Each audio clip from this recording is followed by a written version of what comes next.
শুধু তাই না, শাহজাহান আকবরের ইতিহাস সাজানো এমনটাও সজল ঘোষ দাবি করেছেন। ইতিমধ্যে সিলেবাস থেকে সিঙ্গুরকে বাদ দেওয়ার ভুরে ভুরে আবেদন জমা পড়ছে বিকাশ ভবনে, এমনটা সূত্রের খবর। তথ্যহীনভাবে বলছি, ইতিহাস যারা লেখেন তারা জানেন যে 50 বছর অতিক্রম হওয়ার পরে সেটা ইতিহাসে পরিণত হয়। রবীন্দ্রনাথের একটা কথা আছে যে বাইরে যুদ্ধ হচ্ছে খাদ্য নিয়ে ইতিহাসের, আর ভেতরের যুদ্ধটা হচ্ছে তত্ত্ব নিয়ে।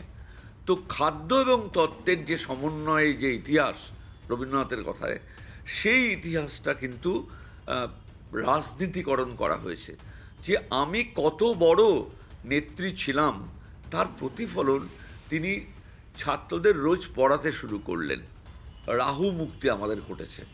আমরা আশা করব সরকার এমন একটা মধ্যপন্থা অবলম্বন করবেন যার মাধ্যমে শিক্ষাক্ষেত্রের এই স্বঘোষিত নৈরাজ্য এবং শিক্ষার যে অন্তর্জলী যাত্রা হয়েছিল তার থেকে মুখ ঘোরাতে পারবে